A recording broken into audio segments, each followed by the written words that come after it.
Alright, howdy everybody, welcome back to Top Comics Pressing, and this is going to be another CGC unboxing video. So this box of slabs is fresh back from Florida, it's still all sealed up, and we're going to take a peek at what's inside. Now, the awesome thing about this box is these are Golden Age books. So there is 10 Golden Age comic books in here, freshly graded back from CGC, and I am super stoked about that. So I'm sure many of you are aware, but Golden Age is pretty much any comic book between about 1938 and 1955. Some people extend that out to 1960, depending on what you actually view as the end of the Golden Age and the start of the Silver Age. Some people might even view the Fantastic Four #1 as the true start of the Silver Age, which would be early 60s. So to me, it's really anything that's pre-code, so, and I kind of stick to that 1955. So we got a whole bunch of these. There should be, if I remember correctly, 7 DC books that are all Batman themed, and then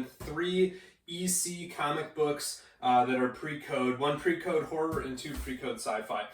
Now, with the scarcity of Golden Age books relative to Silver Age, and then definitely relative to Modern Age on the CGC census, one of the most important things to me is going to be achieving that universal blue label on all these books. And I'll say right off the bat, I'm expecting some very, very low grades here. And the reason for that is some of these were salvage jobs or books that were, you know, fraying at the spine, may have already had one detached staple where the other one was barely attached, might have some spine splitting or chunks out or some degree of brittleness associated with them. And so my motivation here wasn't necessarily to have only the highest CGC grades on the census. It was really just to preserve those books, to get them into plastic so that they're in that hard holder and so that they're not handled or mishandled or pulverized. Most of them had very bright interior pages, so when I buy raw books, I actually look at the inner pages and consider that one of the factors when buying. But let's just open this on up and see what we're coming up with, and again, see if we get those universal grades, and we'll see how low all the grades here. I'm thinking that there might be 1 0.5, or at least one of the books, actually 2 of the books I think I would have graded as 0.5. Let's see how CGC did. These are laying nice in there horizontal. This one's all set by its lonesome, so let's just start with this one. And here we have a nice big, this almost feels like their new magazine holder. This thing feels much better. Ooh, all right. Detective Comics number 80. This one was in the middle of the pack when I submitted it. It looks like this one has a CGC. This is definitely their magazine holders. You can tell here because it's off center, and I made fun of that in my Ninja Turtle box, but the gap over here does not match this side.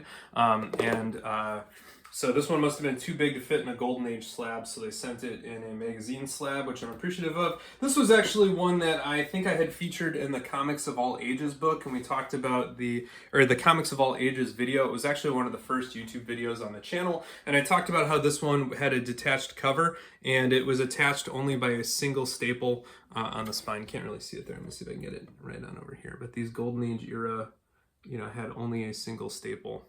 Nope, that's the wrong edge. That's why I can't see the staple. Yeah, right here. So you can see it was detached, and that's the only spot where there's a staple right there. Cover detached, single center staple. Sometimes those are referred to as wartime staples because they had a single staple to save on metal. So 2 staples is normal. If you can reduce that to 1 and still sell the same book, you can save the metal for all those staples and then put that towards tanks and ammunition in World War II. And this, of course, is a 1943 book, and so this one is smack dab in that era. To me, this one presents amazingly well. It is very bright from the distance, and this is probably going to be one of the only books here from this group that I'm going to keep for the PC. I really love the idea of Two-Face and kind of this goofy top hat getting ready to fling a whip there at Batman. So this has got to be one of the very early Two-Face covers. It's not the earliest, it's not the first one, but it's right up there in those early Golden Age days. So very awesome. It also has a Boy Commando story, so that's an early Jack Kirby work there. So we got work from Bill Finger and Jack Kirby, and so that makes it awesome. Robinson cover, really awesome. So there's just so much to love about this. All right. Moving on forward in no particular order because I don't remember exactly what order it was in.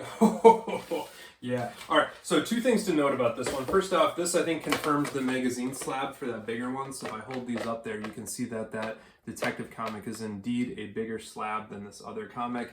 This one is a Batman comic from 1952, so that's getting to be the end of the Golden Age. And this one to me was sent is a really just to preserve it copy. So this is probably the world's most trashed copy of Batman number 69.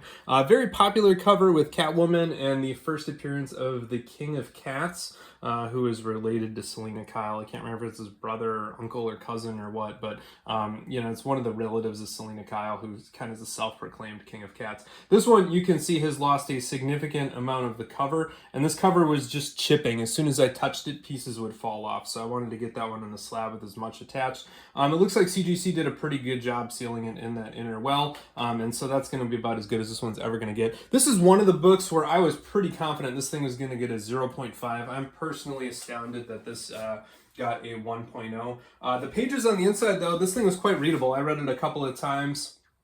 And it is off-white pages. So the inner wraps on this book I could manipulate no problem. It was just the cover that was toasted, and I wanted to preserve that. All right, next up here is this is the only Precode horror book in this collection, and this is going to be the Vault of Horror number 37.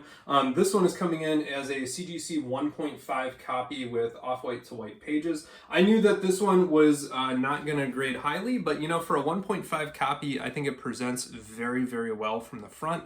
The primary grade defect here is going to be a relatively large chunk out of the back here. So you can see this kind of large you know, section here that is removed, and I knew that that was going to absolutely destroy the grade. The other thing that was going to destroy the grade is that this thing has a near total spine split. So if you go down there, you can just see that the whole thing is split. I can't remember if this cover was attached or if it was detached. I'd have to go check the CGC grader notes for it. But you know, for a 1954 Precode horror book, and this one of course has, you know, very clearly a graphic hanging man by a noose there, presumably a suicide, as he looks like he's dangling from his own house.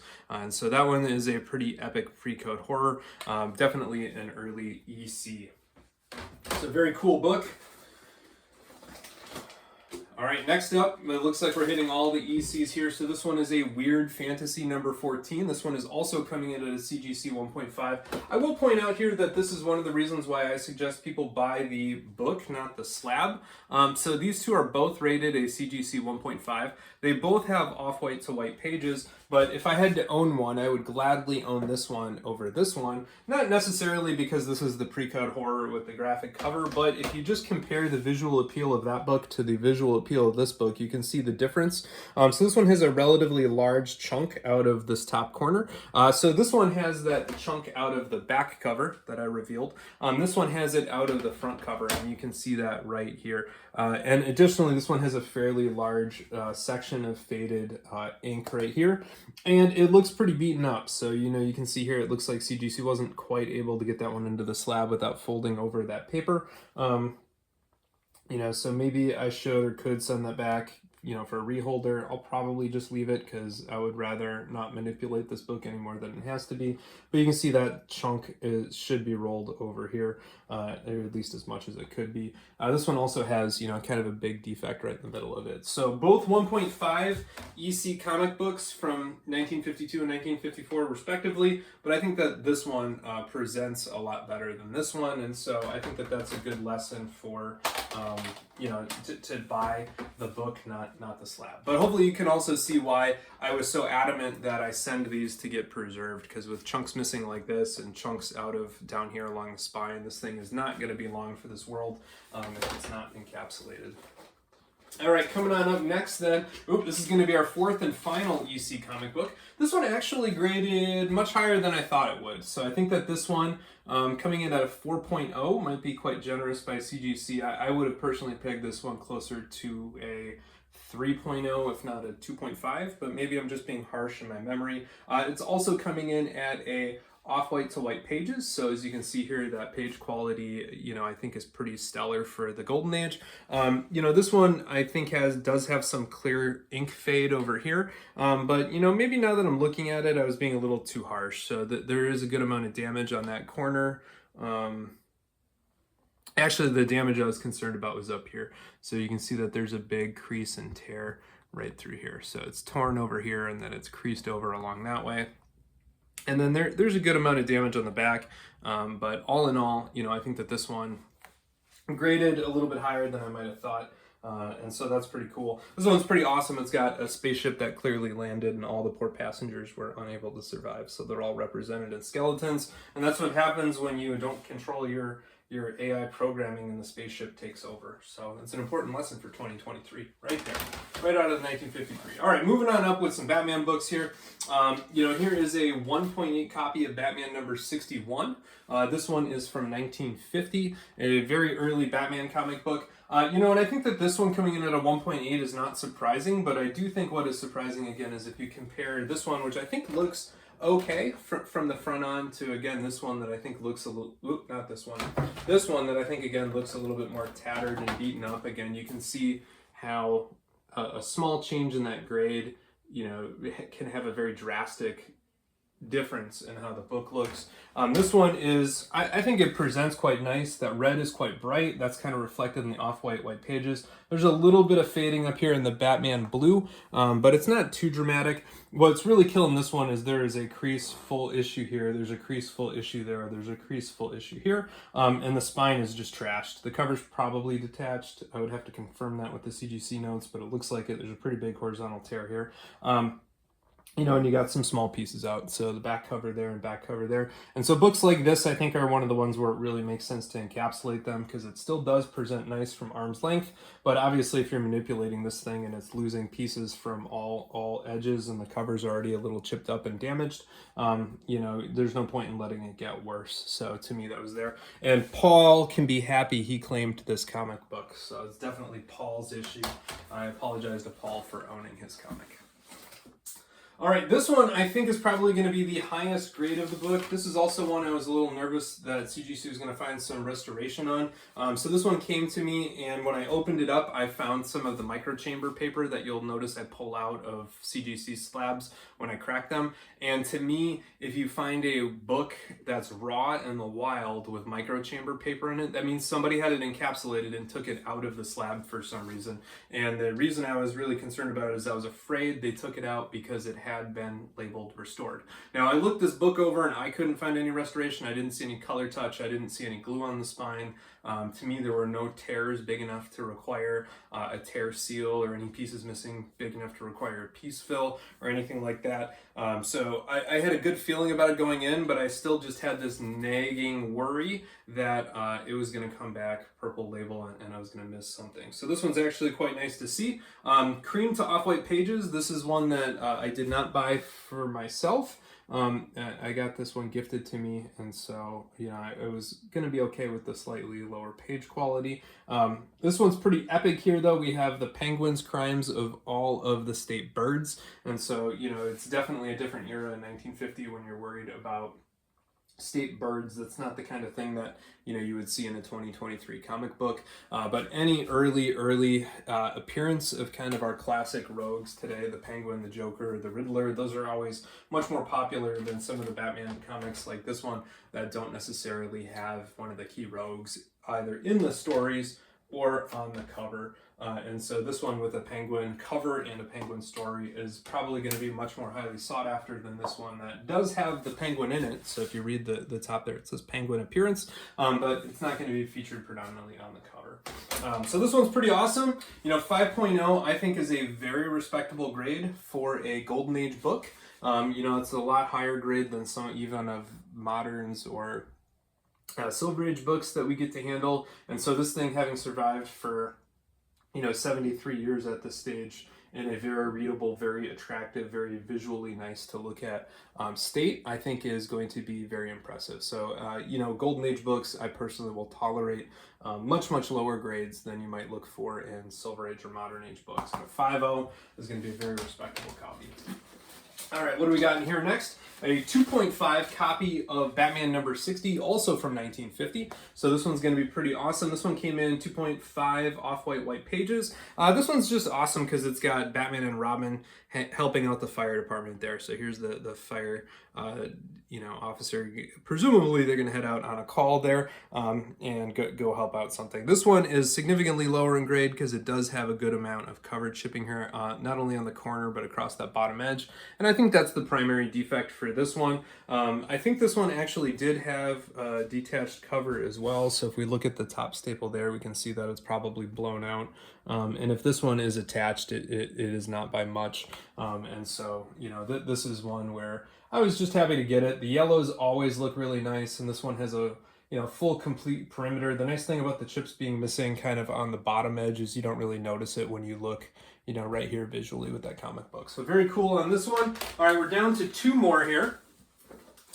All right, we have our second copy of Batman number 58. This one definitely has a fully detached cover. And I bought this one knowing it had a detached cover, and I bought it because it was so white. It was insanely white, and I bought this before, by the way, we developed the blue LED whitening, and so I was pretty sure this one had not been artificially whitened.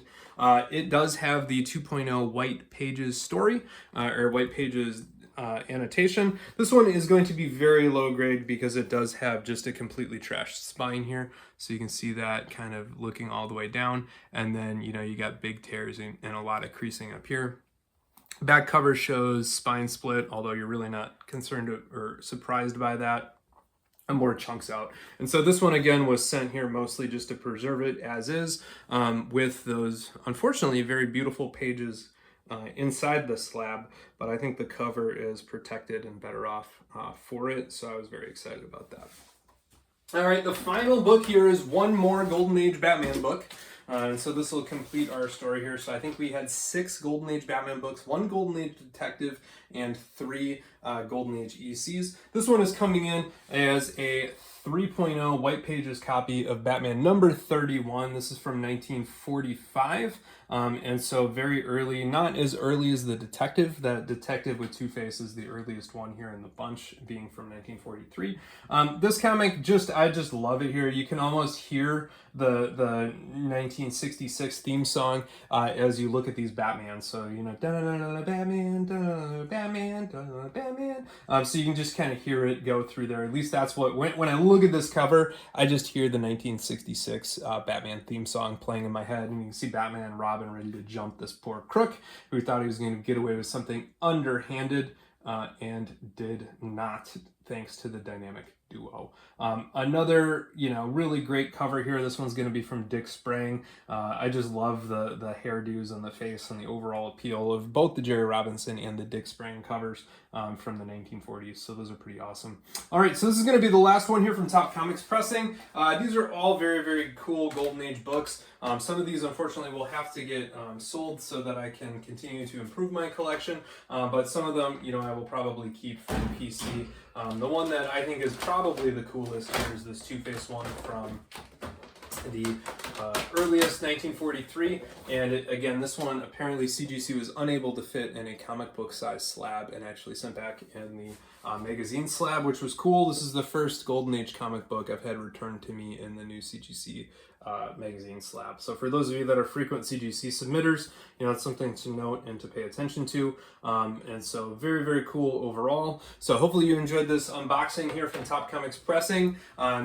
Go ahead and give me a thumbs up on the video, click that subscribe button down below, and most of all, keep on collecting, and keep collecting what you like. You know, you're getting a pretty good indication here of the sorts of things that I like in my collection. And, you know, if you want a little bit more on that, please go ahead and check out the video for Comics of All Ages, where I open up some of these books and show you kind of the difference between a Golden Age book versus a Silver Age book versus a modern book. And also, I'll go ahead and drop a video to the top 5 comics in my collection so you can kind of compare and contrast those. So take care, everybody. Wishing you the best collecting, and stay tuned for another video sometime in the near future.